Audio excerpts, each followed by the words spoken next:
Magandang araw mga kaibigan. Ito, si Joey Di Vibre, meron siyang post. Sabi niya, Tambi's feeling is really president. Bakit? Pakiramdam ni Tambi ay feeling presidente.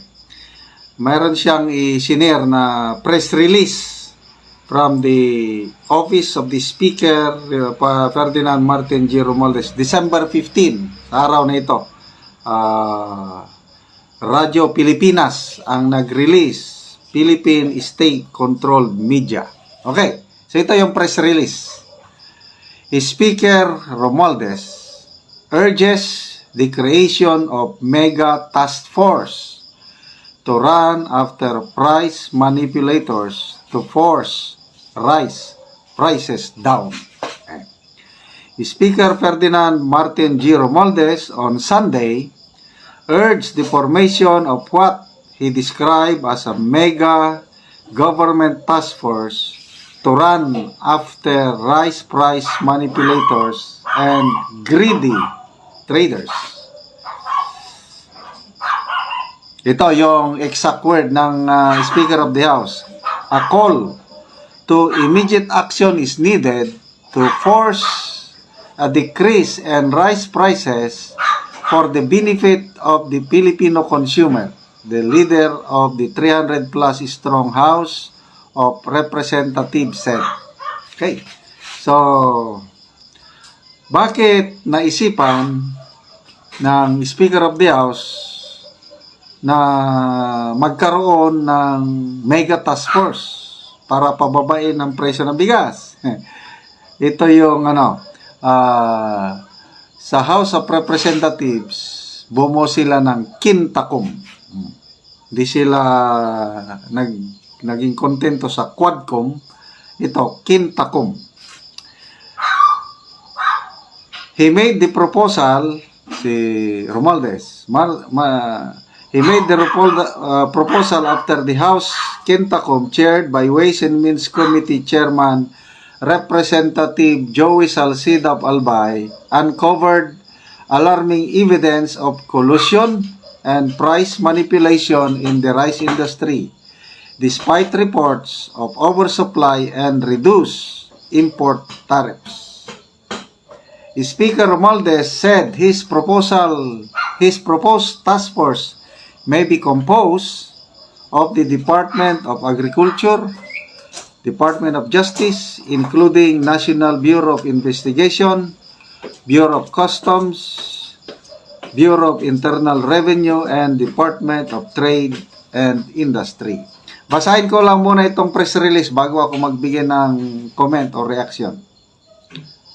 He said the task force should have the power to conduct inventories, check on compliance with tax laws and rules, inspect warehouses, and to immediately padlock any erring business establishments. Speaker Romualdez proposed that the task force submit a monthly report to Congress as part of its oversight function. He said he could not understand why rice prices remain at about 50 per kilo when this should have gone down due to sufficient supply and reduction in importation cost. The findings of the Kintakum expose a serious betrayal of public trust.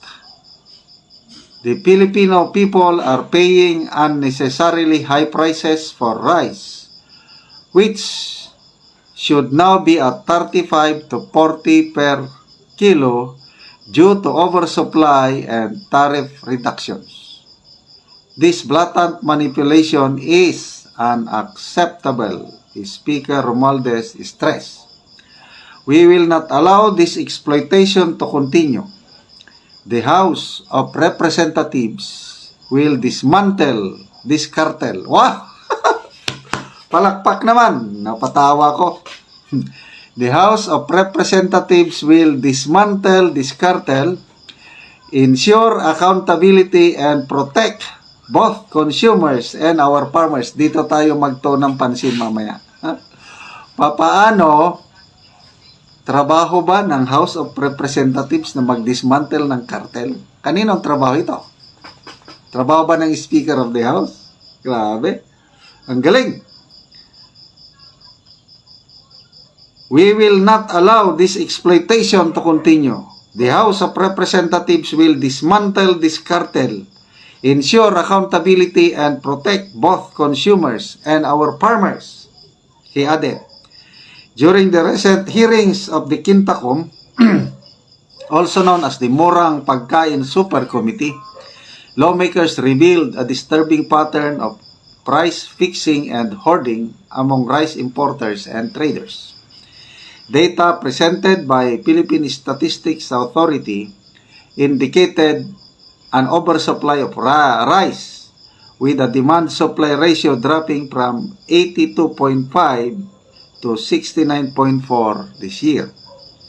Despite ample supply, PSA reported that the price of regular milled rice decreased only slightly from 50.16 to 50.40 in October to 49.44 in the early part of last month. Okay, so Marikina City Representative Stella Kempo said rice prices remain artificially high despite abundant supply and reduced import tariffs under Executive Order number 62. Okay, so marami pa, mahaba ito. So ang tanong, sa kabuuan, maganda naman itong idea ni Speaker Romualdez. Dahil lumalabas, para bang may malasakit siya sa mga consumers. Parang na gusto niyang tulungan ang mga mamimili. Gusto niyang tulungan ang mga farmers. Kaya, yun, nagbuo sila ng kinta. Nakita ng kinta committee na, sino pinagsasamantalan tayo ng mga traders? Bakit? Ang dami ng supply ng bigas, bakit mataas pa rin?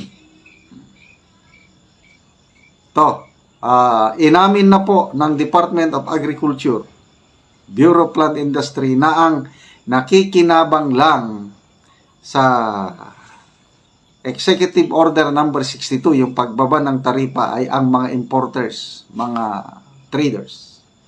Inamin na ng NEDA na walang nagawa yung Executive Order number 62, yung pagpababa ng taripa para maibaba ang presyo ng bigas. It remains the same. Kaya ito na, ang findings ng Quintacom is mayroon talagang nagmamanipulate, may mga nag-hoard. So yun ang gustong buwagin ng Speaker of the House. Nakakatawa itong kanya. We will not allow this exploitation to continue. The House of Representatives will dismantle this cartel. Wow! Galing naman. Trabaho ba niya ito? Ano sa tingin niyo? Kaninong trabaho ito? Yung pag-dismantle ng cartel. Kaninong trabaho itong manawagan na mag-create ng task force? Trabaho ng speaker o trabaho ng presidente? Bakit ang presidente tahimik? Bakit ang maingay? Bakit ang gumagalaw? Bakit ang aktibo ang Speaker of the House? Anong ibig sabihin nun? So, nakakapagtaka. So, ito nga, nabasa ko ang mga comments. Nagbasa ako ng mga comments. Sabi nga ni Joey De Vibres, feeling president. Okay, basa tayo ng mga comments. Kanashi Pumicho, nagpra-practice maging presidente sa tindig pa lang di pasado. Romy Galinato Albilier, never to be a president. Yes, Dayday. Yung bilyong akap na ayuda na pinaghatian ninyo, bakit di na lang ibili nyo ng bigas at ilako nyo sa merkado nationwide para lahat makinabang, hindi yung piling lugar lang, madaming botante. Saida Arruagas, wala na ata function si BBM, ipinasa na kay Martin Luther King.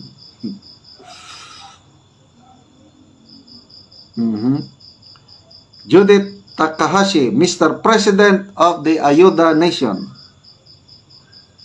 Feeling President. Anyway, so, nandyan, poros feeling President ang ano. So, nakakapagtaka. For the first time na meron tayong Speaker of the House na ganito na super active, super sipag, super lahat na lang ng trabaho ng executive gusto niyang gampanan.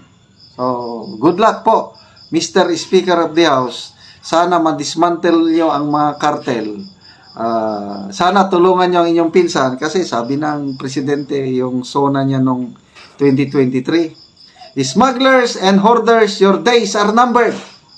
More than 1 year na, nandiyan pa rin. Mga hoarders. Ito na. Pasok ang Speaker of the House. Sabi niya, we will dismantle this rice cartel. Sana nga, ma-dismantle. Sana nga, sunod buwan, maging 35 to 40 pesos per kilo ng bigas. Kung yan ang mangyayari, nako, maraming magpapasalamat kay Speaker Martin Romualdez. Ang tanong, kaya ba niyang i-dismantle ang rice cartel? Kaya ba nilang ipababa ang presyo 30 to 40 pesos? It remains to be seen.